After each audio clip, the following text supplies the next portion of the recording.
তো viewers welcome to my channel পৰিচয় আৰু আজি আহিছোঁ ভিডিঅ'টোত বিশেষ কথা কেইটামান আপোনালোকৰ আগত আলোচনা কৰিম বুলি। আজি এবছৰ আগত মই এটা সপোন দেখিছিলোঁ। সপোনটোৰ নাম আছিল পৰিচয়। পৰিচয় নামেৰে মই এটা NGO গঠন কৰিব বিচাৰিছিলোঁ, য'ত নেকি যিটোৰ ধনেৰে আমি দুখীয়া ল'ৰা ছোৱালীক সহায় কৰিব পাৰিম, আনৰ সহায় হ'ব। বহুতো অসুবিধাত মই NGOটো গঠন কৰা সম্পূৰ্ণ নহ'ল। কামবিলাক মই যিহেতু অকলে আৰম্ভ কৰিছোঁ, গতিকে কামবিলাক অলপ লাহে লাহে হৈছেগৈ, হ'ব লাহে লাহে। মোৰ আশা এয়া মোৰ সপোনৰ এখোজ আজি দিছোঁ। আমি গাঁৱৰ ল'ৰা ছোৱালীখিনিক গুৰুজনাৰ কৃষ্টি সংস্কৃতিৰ জ্ঞানখিনি দিবলৈ, গুৰুজনাই থৈ যোৱা আমাৰ আদৰ্শখিনি লৈ আমি কেনেকৈ আগবাঢ়িব পাৰোঁ তাৰে শিক্ষা দিবলৈ মই আৰম্ভ কৰিছোঁ পৰিচয় কলা কৃষ্টি কেন্দ্ৰ নামেৰে এখন সংগীত বিদ্যালয়, য'ত শিক্ষা দিয়া হ'ব সত্ৰীয়া নৃত্য, বৰগীত আৰু খোল। গতিকে আজি এয়া গাঁৱৰ যিজন নামঘৰীয়া, তেখেতে মোৰ স্কুলখনৰ উদ্বোধনী কৰিছে চাকি বন্তি জ্বলাই শুভ হাতেৰে। বহুতে কৈছে যে ফিতা নাকাটে নেকি, আচলতে আমাৰ চবতকৈ ডাঙৰ হৈছে চাকি গছ, গতিকে মই ফিতা কটা ধৰণৰ তেনেকুৱা একো কাম লোৱা নাই। মই চাকি গছ জ্বলাই নামঘৰীয়া ডাঙৰীয়াৰ হাতেৰে শুভ আৰম্ভণি কৰোঁ, কাৰণ আজি বহু বছৰৰ পৰাই তেওঁ নামঘৰভাগ পৰিচালনা কৰি আহিছে। যেতিয়া তেওঁৰ নিচিনা শুভ মানে তেওঁৰ নিচিনা এটা পবিত্ৰ কাম কৰি থকা মানুহ এজনক মই কামভাগ আগবঢ়াই দিওঁ মোৰ স্কুলখনৰ উদ্বোধনী কৰাৰ, আৰু তেওঁ দুষাৰ মন্তব্যৰে মোৰ স্কুলখন উদ্বোধনী কৰে। কৰিছে আৰু সেয়েহে উপস্থিত কৰাৰ আগমুহূৰ্তত তথা গুৰুজনাৰ যি আদৰ্শ নীতি, সেই নিয়ম মতে আজি মহান জ্ঞানী জ্ঞানৰ ভক্তি প্ৰদীপ এগছি প্ৰদান কৰাই এই নৱজাগৰণৰ গৃহভাগী উদ্বোধনৰ হেতুকে আমন্ত্ৰণ কৰিছিল। আৰু আমি আপোনাসৱক যিমত পতাৰে আমাৰ দায়িত্বভাৰ অৰ্পণ কৰাইছিল, আমি আপোনাসৱক সিমানখিনি ক'ব পৰা যোগ্য নহয়। আমি মাত্ৰ নিমিত্তত আপোনাসৱক দুষাৰী কথা ক'ব খুজিছোঁ। আমাৰ যদি প্ৰতি অপৰাধ ভুল হয়, সমস্ত অপৰাধ মাৰ্জনা কৰিব। গুৰুজনাৰ যি কল্যাণ বিভাগৰ নীতি কলা কৃষ্টিৰ সমষ্টিতত যুৱকবৃন্দে আগবাঢ়িছে, খুব ধন্যবাদ। ইয়াত এনেকুৱা এটা সুযোগ নাছিল, কিন্তু আজি আমাৰ স্থানীয়ৰে যাব বিচাৰিছোঁ। ইয়াৰ লগে লগে উপস্থিত সভাকে আমি এটি কথা জ্ঞাত কৰিব বিচাৰিছোঁ যে পৰিচয় কলা কৃষ্টি কেন্দ্ৰৰ মূলত যিগৰাকী চিন্তাৰ খোৰাক, যাৰ চিন্তাৰ উদ্ভাসিত ৰূপত আজি আমি এনেদৰে সমবেত হ'ব পাৰিছোঁ। এনেহেন প্ৰতিকূল বতৰৰ মাজতো আপোনাসৱ আহি আমাৰ মাজত উপস্থিত হৈছেহি, আৰু সেই পৰিচয় কলা কেন্দ্ৰৰ কৃষ্টি কেন্দ্ৰৰ যি মূল ব্যক্তি, যাৰ চিন্তাৰে আজিৰ এই অনুষ্ঠানটি আহ্বানিত হৈছে, সেইগৰাকী হৈছে ৰিংকুমণি দাস বাইদেউ। আমি ৰিংকুমণি দাস বাইদেউক আমি মঞ্চলৈ আগবাঢ়ি আহিবৰ বাবে আমি অনুৰোধ জনাইছোঁ। আচলতে বহুতে বহু কথা কৈ ফুৰে, কিন্তু কৰিবলৈ কিছু কষ্ট হয়, সেয়াই হৈছে বাস্তৱিক কথা। কিন্তু তেনেহেন সপোন কিন্তু আজি সাকাৰ ৰূপত পৰিণত হৈছে। গতিকে এইগৰাকীয়ে হৈছে আজিৰ পৰিচয় কলা কৃষ্টি কেন্দ্ৰৰ মূল ব্যক্তি, যাৰ সান্নিধ্যৰ চিন্তাৰে আজি আমি এনেহেন প্ৰেক্ষাপটত উপনীত হ'ব পাৰিছোঁ। গতিকে মই ৰিংকুমণি দাস বাইদেউক আন্তৰিক ধন্যবাদ আৰু কৃতজ্ঞতা জ্ঞাপন কৰিছোঁ, আৰু তেখেতক এখন চেলেঙেৰে আদৰণি জনাবৰ বাবে মই উদ্যোক্তা মণ্ডলীক অনুৰোধ জনাইছোঁ। আৰু তেখেতৰ বাবে এজাউৰি হাত চাপৰিৰে আপোনাসৱে আশীৰ্বাদ প্ৰদান কৰিব বুলি মই আন্তৰিকতাৰে আপোনাসৱৰ পৰা এজাউৰি হাত চাপৰি বিচাৰিছোঁ ৰিংকুমণি দাস বাইদেউৰ বাবে। আৰু ইয়াৰ লগে লগে মই চিনাকি কৰি দিব বিচাৰিছোঁ আচলতে চিন্তা যাৰ, কিন্তু তাৰ লগতে হাতত হাত বোলাবলৈ, হাতত হাত ধৰি আগুৱাই যাবলৈ সহমত প্ৰকাশ কৰা ৰিংকুমণি দাস বাইদেউৰ স্বামী তথাৎ মোৰ দাদা মৃদুপৱন দাস ডাঙৰীয়া, আমি তেখেতকো মঞ্চলৈ আমি আগবাঢ়ি আহিবৰ বাবে আগবঢ়াই আনিবৰ বাবে মই উদ্যোক্তা মণ্ডলীক অনুৰোধ জনাইছো আচলতে এই চিন্তাসমূহক বাস্তৱত পৰিণত কৰিবৰ বাবে কিন্তু আৰত কিন্তু বহুতো ব্যক্তি লুকাই থাকে আৰু সেই ব্যক্তিসকলে কিন্তু এনেদৰে মঞ্চত গামোচা পিন্ধি কিন্তু খুব বেয়া পায় গতিকে মই প্ৰথম অৱস্থাতে কৈছিল তথাপিও মই বোলো নহয় গতিকে যাৰ চিন্তাটোত অকণমান হলেও সহমত প্ৰকাশ কৰি আজি এই অনুষ্ঠানটি এনেহেন নিজৰ চৌহদৰ মাজৰতে সমাজৰ কাৰণে যি এক কাম কৰিবৰ বাবে তেখেতে সহমত প্ৰকাশ কৰি আহিছে আমি এই আপাহতে তেখেতক আন্তৰিক ধন্যবাদ আৰু কৃতজ্ঞতা জ্ঞাপন কৰি এখন চেলেং চাদৰেৰে আমি তেখেতক আদৰণি জনাবৰ বাবে উদ্যোক্তা মণ্ডলীক অনুৰোধ জনাইছো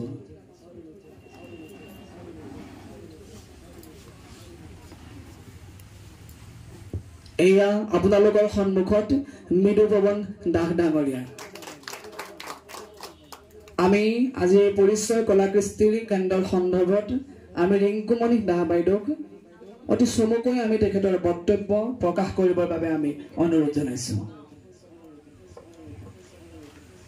প্ৰথমে ইয়াত উপস্থিত থকা সকলোকে মোৰ নমস্কাৰ আচলতে মই এনেকৈ বহুত বেছি কথা কৈ পোৱা নাই এনেকৈ সমাজৰ আগত কিন্তু চিন্তা বহুত আহে মনলৈ ভাল ভাল কামৰ ইচ্ছা বহুত আছে মনত কিন্তু এয়া প্ৰথম যিটো মই কৰিবলৈ লৈছোঁ আৰু মই ভাবোঁ যে আপোনালোকৰ আশীৰ্বাদত মই কিবা এটা ভাল কৰি যাব পাৰিম আপোনালোকৰ সহায় সহযোগিতাত তাৰে কামনা কৰিলোঁ আৰু বহুত বেছি মই নকওঁ বাৰু দেই ধন্যবাদ জনাইছো আমি দুয়োগৰাকীকে ইয়াৰ লগে লগে আজি আমি অনুষ্ঠানৰ আৰম্ভণিতে এগৰাকী আমাৰ কণমানি ছাত্ৰী আছে মৌপ্ৰিয়া তেখেতে এটি সত্ৰীয়া নৃত্য পৰিৱেশন কৰিব তাৰ আমি তেখেতক সাজু হৈ থাকিবৰ বাবে অনুৰোধ জনাইছো তাৰ আগতে আমি এটি চিনাকি পৰ্বৰ অনুষ্ঠানৰ মাজলৈ আমি আগবাঢ়ি যাব বিচাৰিছো আচলতে আমাৰ আমন্ত্ৰণ ৰক্ষা কৰি এনেহেন প্ৰতিকূল বতৰৰ সময়তো অথচ তেৰাসৱৰ অনেক ব্যস্ততা সময়ৰ মাজতো তেৰাসৱ আহি আমাৰ আমন্ত্ৰণ ক্ৰমে উপস্থিত হৈছে গতিকে আমি আৰম্ভণিতে সকলোলৈকে আমি আন্তৰিক ধন্যবাদ জ্ঞাপন কৰিছো আমাৰ মাজত উপস্থিত হৈছেহি অসম জাতীয়তাবাদী যুৱ ছাত্ৰ পৰিষদ কেন্দ্ৰীয় সমিতিৰ প্ৰচাৰ সম্পাদক শ্ৰদ্ধাৰ অসীম জ্যোতি শইকীয়া ডাঙৰীয়া আমি তেখেতক মঞ্চলৈ আগবাঢ়ি আহিবৰ বাবে অনুৰোধ জনাইছো আমাৰ মাজত উপস্থিত হৈছেহি অসম জাতীয়তাবাদী যুৱ ছাত্ৰ পৰিষদ তিতাবৰ আঞ্চলিক সমিতিৰ সভাপতি শ্ৰদ্ধাৰ ৰাজীৱ শৰ্মা ডাঙৰীয়া আমি তেখেতক আগবাঢ়ি আহিবৰ বাবে অনুৰোধ জনাইছো আমাৰ মাজত উপস্থিত হৈছেহি অসম জাতীয়তাবাদী যুৱ ছাত্ৰ পৰিষদ তিতাবৰ আঞ্চলিক সমিতিৰ সাধাৰণ সম্পাদক শ্ৰদ্ধাৰ শ্ৰীযুত অঞ্জন জ্যোতি শইকীয়া ডাঙৰীয়া আমি তেখেতকো আগবাঢ়ি আহিবৰ বাবে অনুৰোধ জনাইছো আমাৰ মাজত উপস্থিত হৈছেহি অসম জাতীয়তাবাদী যুৱ ছাত্ৰ পৰিষদ তিতাবৰ আঞ্চলিক সমিতিৰ সদস্য মনজিত তাছা ডাঙৰীয়া আমি তেখেতক মঞ্চলৈ আগবাঢ়ি আহিবৰ বাবে অনুৰোধ জনাইছো আমাৰ মাজত উপস্থিত হৈছেহি মোৰ বন্ধু সদৌ অসম ছাত্ৰ সন্থা তিতাবৰ আঞ্চলিক সমিতিৰ উপদেষ্টা ৰঘুমণি দত্ত গতিকে আমি তেখেতকো আমি আগবাঢ়ি আহিবৰ বাবে অনুৰোধ জনাইছো আমাৰ মাজত উপস্থিত আছে মোৰ ভাইটি ঋতুপৰ্ণ হাজৰিকা সদৌ অসম ছাত্ৰ সন্থাৰ মাধৱপুৰ শাখা সমিতিৰ সভাপতি ঋতুপৰ্ণ হাজৰিকা উপস্থিত হৈছেহি আমি তেখেতকো মঞ্চলৈ আগবাঢ়ি আহিবৰ বাবে অনুৰোধ জনাইছো আচলতে আমাৰ এটি সামান্য ফোন কলতে সকলোৱে যি এক বৰান্যতা প্ৰকাশ কৰিছে সঁচাকৈ আমি আপোনালোকৰ ওচৰত আনুগত্য প্ৰকাশ কৰিছো পৰিচয় কলাকৃষ্টি কেন্দ্ৰ এয়া কেৱল আৰম্ভণিহে অদূৰ ভৱিষ্যতলৈ কিন্তু আপোনালোকৰ সহায় সহযোগিতা আমি প্ৰতিদিনেই কামনা কৰিম গতিকে পৰিচয় কলাকৃষ্টি কেন্দ্ৰৰ পৰা আমি এখনি চেলেঙেৰে সকলোকে আদৰণি জনাব বিচাৰিছো মই আৰম্ভণিতে আদৰণি জনাব বিচাৰিছো অসম জাতীয়তাবাদী যুৱ ছাত্ৰ পৰিষদ কেন্দ্ৰীয় সমিতিৰ প্ৰচাৰ সম্পাদক শ্ৰদ্ধাৰ অসীম জ্যোতি শইকীয়া ডাঙৰীয়াক মই উদ্যোক্তা মণ্ডলীক আগবাঢ়ি আহিবৰ বাবে অনুৰোধ জনাইছো এয়া আপোনালোকৰ সন্মুখত অসম জাতীয়তাবাদী যুৱ ছাত্ৰ পৰিষদ কেন্দ্ৰীয় সমিতিৰ প্ৰচাৰ সম্পাদক শ্ৰদ্ধাৰ শ্ৰীযুত অসীম জ্যোতি শইকীয়া ডাঙৰীয়া আৰু ইয়াৰ লগে লগে মই আদৰণি জনাব বিচাৰিছো অসম জাতীয়তাবাদী যুৱ ছাত্ৰ পৰিষদ তিতাবৰ আঞ্চলিক সমিতিৰ সভাপতি শ্ৰদ্ধাৰ শ্ৰীযুত ৰাজীৱ শৰ্মা ডাঙৰীয়া মই উদ্যোক্তা মণ্ডলীক তেখেতক আদৰণি জনাবৰ বাবে অনুৰোধ জনাইছো ইয়াৰ লগে লগে আদৰণি জনাব বিচাৰিছো অসম জাতীয়তাবাদী যুৱ ছাত্ৰ পৰিষদ তিতাবৰ আঞ্চলিক সমিতিৰ সাধাৰণ সম্পাদক শ্ৰদ্ধাৰ শ্ৰীযুত অঞ্জন জ্যোতি শইকীয়া ডাঙৰীয়া আমি তেখেতক এখনি চেলেঙেৰে আদৰণি জনাব বিচাৰিছো। ইয়াৰ লগে লগে আমি আদৰণি জনাব বিচাৰিছো অসম জাতীয়তাবাদী যুৱ ছাত্ৰ পৰিষদ তিতাবৰ আঞ্চলিক সমিতিৰ সদস্য শ্ৰদ্ধাৰ শ্ৰীযুত মনজিত তাছা ডাঙৰীয়া আমি তেখেতকো আদৰণি জনাবৰ বাবে উদ্যোক্তাসকলক অনুৰোধ জনাইছো। ৰঘুমণি দত্ত আমি তেখেতকো এখনি চেলেঙেৰে আদৰণি জনাব বিচাৰিছো। আমি আদৰণি জনাব বিচাৰিছো সদৌ অসম ছাত্ৰ সন্থাৰ মাধৱপুৰ শাখা সমিতিৰ সভাপতি ঋতুপূৰ্ণ হাজৰিকা ডাঙৰীয়া আমি তেখেতকো এখন চেলেঙেৰে আমি আদৰণি জনাব বিচাৰিছো। নিদি আমি আৰম্ভণিতে আজিৰ অনুষ্ঠানটোৰ সন্দৰ্ভত এটি শুভেচ্ছামূলক মন্তব্য আগবঢ়াবৰ বাবে অসম জাতীয়তাবাদী যুৱ ছাত্ৰ অনুষ্ঠানটো আজি এই পৰ্যায়লৈ লৈ যোৱাৰ ক্ষেত্ৰত এই অনুষ্ঠানটোৰ পাছফালে থকা সমূহ শুভাকাংক্ষী ব্যক্তি এই অনুষ্ঠানৰ মঞ্চত সন্মুখত আসন গ্ৰহণ কৰি থকা সন্মানিত ৰাইজ সকলোলৈকে শুভেচ্ছা জ্ঞাপন কৰিছো, আন্তৰিক ধন্যবাদ জ্ঞাপন কৰিছো। আচলতে আজি এটা খুব ভাল কাম হ'বলৈ গৈ আছে। এই জেগাটুকুৰা দেওঘৰীয়াৰ এই অঞ্চলটো এই ঠাইকণ এখন ভাল ঠাই হ'বলৈ গৈ আছে। এটা ভাল চিন্তা চৰ্চাৰ ইয়াত অংকুৰিত হ'বলৈ গৈ আছে। আমি ইয়াত আজি যি এটা বীজ আমি ৰোপণ কৰিবলৈ গৈছো এই বীজটোৰ পৰা এদিন এজোপা বৃহৎ বটবৃক্ষ হ'ব আৰু সেই বটবৃক্ষৰ ছাঁ এই অঞ্চলৰ ছাত্ৰ ছাত্ৰীসকল কণ কণ মইনাসকল লগতে বয়োজ্যেষ্ঠসকল সকলোৱে কিন্তু এদিন তাৰ ছাঁ ল'ব পাৰিব। মহাপুৰুষ শ্ৰীমন্ত শংকৰদেৱ আৰু তেখেতৰ প্ৰিয় শিষ্য মাধৱদেৱ আৰু তেখেতৰ পাছৰ পৰ্যায়ৰ যিসকল গুৰু সেই গুৰুসকলে অসমীয়া কৃষ্টি অসমীয়া সংস্কৃতি চহকী কৰিবৰ কাৰণে বিভিন্ন ধৰণৰ বৰগীত নৃত্য এইবিলাকৰ তেখেতসকলে প্ৰচলন কৰিছিলে। কিন্তু বহুদিন ধৰি 15 শতিকাৰ পৰা 20 শতিকাৰ মাজভাগলৈকে এই যিখিনি কৃষ্টি সংস্কৃতি আছিলে সেইখিনি আমাৰ যিসমূহ সত্ৰ আছিলে সেই সত্ৰসমূহৰ চাৰিবেৰৰ মাজতে সীমাবদ্ধ হৈ আছিলে। সত্ৰৰ যিসকল সত্ৰীয়া আছিলে বৈষ্ণৱ আছিলে কেৱল তেওঁলোকে সেই সংস্কৃতিখিনিৰ সাধনা কৰিছিলে। সাধাৰণ মানুহৰ বাবে সেই সংস্কৃতিখিনি কিন্তু সত্ৰৰ চৌহদৰ পৰা বাহিৰ ওলাই আহিব পৰা নাছিলে। কিন্তু কালক্ৰমত সেই সাংস্কৃতিক উপাদানখিনি সাধাৰণ মানুহৰ মাজলৈ আহিলে, মানুহৰ সেইখিনিক আদৰি ল'লে আৰু তাৰপিছত এইবিলাক শিকোৱাৰ লগতে ভাওনা আদি অনুষ্ঠান অনুষ্ঠিত কৰাৰ ক্ষেত্ৰত তেখেতে যথেষ্ট সমাজৰ কাৰণে এটা খুব ডাঙৰ কথা যে আমি যদি আমাৰ নিজৰ কৃষ্টি আমাৰ সংস্কৃতিক যদি আমি চৰ্চা নকৰো তেতিয়াহ'লে কোনে কৰিব। ধন্যবাদ জ্ঞাপন কৰি এই অনুষ্ঠানৰ উত্তৰ উজ্জ্বল কামনা কৰি মোৰ সামান্যখিনি বক্তব্য সামৰণি মাৰিছো। ধন্যবাদ। জয়। এনেদৰে বহুত গণ্যমান্য ব্যক্তিৰ ভাষণেৰে মোৰ পৰিচয় কলা কৃষ্টি কেন্দ্ৰৰ মঞ্চ শুৱনি কৰিলে। লগতে আমাৰ নিমন্ত্ৰণীয় অতিথি মৌপিয়াইও নৃত্য প্ৰদৰ্শন কৰিলে। গুৰুজনাৰ সৃষ্টি সত্ৰীয়া নৃত্যৰে তাই মোৰ মঞ্চখন ধুনীয়া কৰিলে, পৰিচয় কলা কৃষ্টিৰ মঞ্চ। আৰু এইসকলেই হৈছে আমাৰ আচলতে সংস্কৃতিৰ ভৱিষ্যত। আমাৰ সংস্কৃতিৰ পথাৰখন এওঁলোকে সেউজীয়া কৰি আমাৰ অসমীৰ ভঁৰাল ভৰাব। এওঁলোক আমাৰ হৈছে বীজ। আমি সিঁচৰিত কৰিবলৈ চেষ্টা কৰিছোঁ যাতে ভৱিষ্যতে এওঁলোকে আমাৰ ভঁৰাল ভৰাই তোলে। সংস্কৃতিৰ পথাৰ সেউজীয়া কৰি আমাৰ ভঁৰাল অসমীয়া আইৰ ভঁৰাল ভৰাই। গতিকে আমি মাত্ৰ এটা ক্ষুদ্ৰ প্ৰচেষ্টাহে কৰিছোঁ। সহযোগিতা আপোনালোকৰ ৰাইজে সহযোগ কৰিলে এদিন গৈ পৰিচয় কলা কৃষ্টি কেন্দ্ৰই এজোপা বৃহৎ গছ হ'ব আৰু সেই গছৰ ছাতেই আমি জিৰাব পাৰিম। বাৰু যি কি নহওক ভিডিঅ'টো চাই থাকিব শেষলৈ। আৰু যিসকলে মোৰ ভিডিঅ' চাই ভাল পায় তেওঁলোকে লাইক শ্বেয়াৰ এণ্ড কমেণ্ট কৰিবলৈ নাপাহৰিব। কমেণ্টে মোক বহুত উৎসাহ বঢ়ায় আৰু এনেধৰণৰ ভাল ভাল কাম আগলৈও কৰি যাবলৈ আচলতে মোক আৰু বেছি উৎসাহ বঢ়াব বা আৰু হেঁপাহ বঢ়াব কাম কৰি যাবলৈ। গতিকে আপোনালোকৰ আশীৰ্বাদ কমেণ্ট স্বৰূপত যদি মই পাওঁ সঁচাকৈ বহুত ভাল লাগিব। গতিকে তেতিয়াহ'লে চাই থাকক ভিডিঅ'টো শেষলৈ। সমাজকৰ্মী জিতেন শইকীয়া ডাঙৰীয়া, এটি কথা মই ক'ব বিচাৰিছো যে কাম কিন্তু একো কৰা নাই।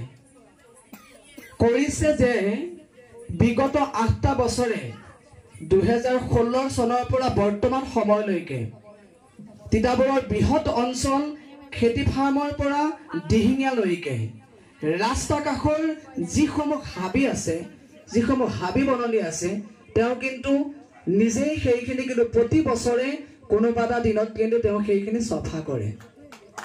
গতিকে তেখেতৰ কাৰণে এইটো জোৰদাৰ হাত চাপৰি মই তেখেতক আজি আমি আমন্ত্ৰণ জনাইছোঁ আৰু তেখেতক আদৰণি জনাবৰ বাবে এখনি চেলেং চাদৰেৰে আদৰণি জনাবৰ বাবে মই উদ্যোক্তা মণ্ডলীক অনুৰোধ জনাইছোঁ আৰু আমি তেখেতক এখনি সম্বৰ্ধনা পত্ৰ আমি জ্ঞাপন কৰিম আৰু লগতে এটি সামান্য মাননি তেখেতে যিখিনি পাৰিশ্ৰমিক কৰি আহিছে আজি বিগত 8টা বছৰে আমি কিন্তু একোৱেই দিব পৰা নাই। সামান্য আমি এটি পৰিচয়ৰ পৰা সামান্য এটি আমি মাননি আগবঢ়াম আৰু লগতে আমি তেখেতক এখনি সম্বৰ্ধনা পত্ৰৰে আমি জ্ঞাপন কৰিম আৰু এই সম্বৰ্ধনা পত্ৰখনি মই প্ৰথমে পাঠ কৰি দিব বিচাৰিছোঁ। পৰিচয় কলাকৃষ্টি কেন্দ্ৰ তিতাবৰ, দেওঘৰীয়া গ্ৰানগাঁও তিতাবৰ, ডাক তিতাবৰ পিন 785630 প্ৰতি সম্বৰ্ধনা পত্ৰ প্ৰতি শ্ৰী জিতেন শইকীয়া, বিশিষ্ট সমাজকৰ্মী, দিহিঙীয়া গাঁও তিতাবৰ। জয় জয়তে পৰিচয় কলাকৃষ্টি কেন্দ্ৰৰ তৰফৰ পৰা আপোনালৈ জনাইছোঁ সাদৰ সম্ভাষণ। এগৰাকী সমাজকৰ্মী হৈ সমাজৰ বাবে আপোনাৰ যি অৱদান আগবঢ়াই আহিছে সেয়া সঁচাকৈ আদৰণীয়। পৰিষ্কাৰ পৰিচ্ছন্নতাই এটি সুস্থিৰ পৰিৱেশ গঢ়ি তোলে আৰু আপুনি এটি সুন্দৰ পৰিৱেশ গঢ়ি তুলিবৰ বাবে নিৰৱচ্ছিন্নভাৱে প্ৰচেষ্টা চলাই আহিছে। বিগত 8টা বছৰে অৰ্থাৎ 2016 চনৰ পৰা বৰ্তমানলৈকে তিতাবৰৰ এটি বৃহৎ অঞ্চল খেতি ফাৰ্মৰ পৰা দিহিঙীয়া গাঁৱলৈকে আপুনি যি ৰাস্তা দাঁতিৰ হাবি জংঘল চাফা কৰি আহিছে সেয়া সঁচাকৈ এক প্ৰশংসনীয় পদক্ষেপ। বিনা বেতনেৰে নিজৰ বহুমূলীয়া সময় খৰচ কৰি আপুনি অকলশৰে যি কৰ্ম কৰি আহিছে সেয়া হৈছে আপোনাৰ সমাজৰ প্ৰতি থকা দায়িত্ববোধৰ চিনাকি। আপোনাৰ এই যাত্ৰাত হাত বোলাবলৈ ওলাই আহক সহস্ৰজন জনতা। এক শক্তিশালী ব্যক্তিত্বৰে অনন্য আপুনি আজিৰ দৰে আপুনি শক্তিশালী হৈ থাকক, চৌদিশ উজলি উঠক আপোনাৰ কৰ্মৰাজিৰে। শেষত পৰম পিতাৰ ওচৰত আপোনাৰ সুস্বাস্থ্য আৰু দীৰ্ঘায়ু কামনা কৰিলো। ইতি সেৱাৰে পৰিচয় কলাকৃষ্টি কেন্দ্ৰ হৈ ৰাণাবৰা সভাপতি ৰিংকুমণি দাস সম্পাদিকা দিনাংক 5/5/2024। সঁচাকৈ আমি যদি মৌনতাৰে যদি নিৰ্জনতাত যদি আপোনালোকে যদি ভাবি চাই নিজৰ ঘৰৰ সন্মুখৰ জংঘলখন কিজানি আমাৰ চাফা কৰিবৰ কাৰণে কিন্তু আমাৰ সময় নহয়, তেনেহেন প্ৰেক্ষাপটত তেনেহেন ব্যক্তিক্ৰমী চিন্তা চৰ্চাৰে আচলতে গাঁৱৰ একেবাৰে সহজ সৰল মানুহ তিতাবৰ অঞ্চলৰ দিহিঙীয়া গাঁৱৰ বাসিন্দা জিতেন শইকীয়া সঁচাকৈ খেতি পথাৰৰ বাহিৰে কামৰ বাহিৰে যেন তেখেতলোকে একো গমেই নাপায়, ইমান সৰল মনৰ মানুহ। গতিকে আজি পৰিচয় কলাকৃষ্টিৰ তৰফৰ পৰা মই যিমানখিনি কৰিব পাৰোঁ তেওঁক মৰম যাচিছোঁ, তেওঁক সন্মান যাচিছোঁ, সামৰ্থ্য অনুযায়ী তেওঁক সন্মান কৰিছোঁ। বাৰু যি নহওক, তেওঁক এনেদৰে মাতি অভিনন্দন পত্ৰৰ লগতে মৰম যাচিবলৈ পাই আমাৰ সঁচাকৈ বহুত ভাল লাগিল। সঁচাকৈ আমি বহুত গৌৰৱান্বিত আৰু এনেদৰে মঞ্চত তেওঁক অভিনন্দন পত্ৰ, আনকি তেখেতে মঞ্চত থিয় হ'বও জনা নাই, ভালদৰে মই শিকাই দিছোঁ, এয়া দেখিছে নহয়, তথাপি তেনেকৈ শিকাই ধুনীয়াকৈ ঘূৰাই দিব লগা হৈছে। গতিকে কিমান সহজ আৰু সৰল হ'ব আপোনালোকে মানুহজনক দেখিয়ে অনুমান কৰিব পাৰিছে। গতিকে যিমান পাৰোঁ তেওঁক মৰম আৰু সন্মানেৰে আমাৰ এই ঠাইলৈ নিমন্ত্ৰণ জনাই সিমানকণ যাচিব পাৰিছোঁ মৰম। গতিকে সঁচাকৈ বহুত ভাল লাগিছে। ভিউৱাৰ্ছ বহুত ব্যস্ততাৰ কাৰণে সুকন্যা শইকীয়া ইউটিউবাৰ ৰাইজে সকলোৱে জানে চাগে ভিডিঅ'টোতো মই ল'ৰাক কৰিবলৈ দিয়াৰ বাবে তেওঁলোকক বৰকৈ ভিডিঅ'টোত সম্পূৰ্ণ বহুত বেছি ক্লিপ নাই গতিকে শেষত মই অকণমান আজৰি পাই এটা ক্লিপ তেওঁৰ লগত কৰিছিলোঁ ভিডিঅ' আৰু চবেই চিনি পায় ৰাইজে সকলোৱে জানে সুকন্যা শইকীয়া আৰু আজি অনুষ্ঠানলৈ আমি নিমন্ত্ৰণ কৰিছিলোঁ সুকন্যা শইকীয়াক গতিকে সুকন্যা শইকীয়া আহি আমাৰ মঞ্চখন শুৱনি কৰিলে গতিকে ভাল লাগিলে ধন্যবাদ থাকিল সুকন্যা শইকীয়া আৰু লগতে তেখেতৰ স্বামী আৰু তেখেতৰ সন্তান বৈষ্ণৱলে গতিকে আগবাঢ়ি যাওক ভগৱান ভাল কৰক চবকে ভালে ৰাখক আৰু আমি দুইজনী এনেদৰে কথা পাতি আজিলৈ বাই বাই লগ পাম আপোনালোকক নেক্সট ভিডিঅ'ত আৰু নেক্সট ভিডিঅ'টোনো কি কৰোঁ চাই থাকিব ভিডিঅ'বিলাক আৰু কমেণ্ট আপোনালোকে কমেণ্ট কৰিব দেই আপোনালোকৰ কমেণ্টে আচলতে বহুত উৎসাহ জগায় কামবিলাক কৰি যোৱাত ভাল ভাল কাম আৰম্ভ কৰিছোঁ আপোনালোকৰ সহায় সহযোগিতা মৰম চেনেহ পালে আৰু কাম কৰিবলৈ উৎসাহ পাম আগবাঢ়ি যাব পাৰিম সাহস পাম গতিকে কমেণ্ট কৰিবলৈ নাপাহৰিব তেতিয়াহ'লে আজিলৈ বাই বাই লগ পাম আপোনালোকক নেক্সট ভিডিঅ'ত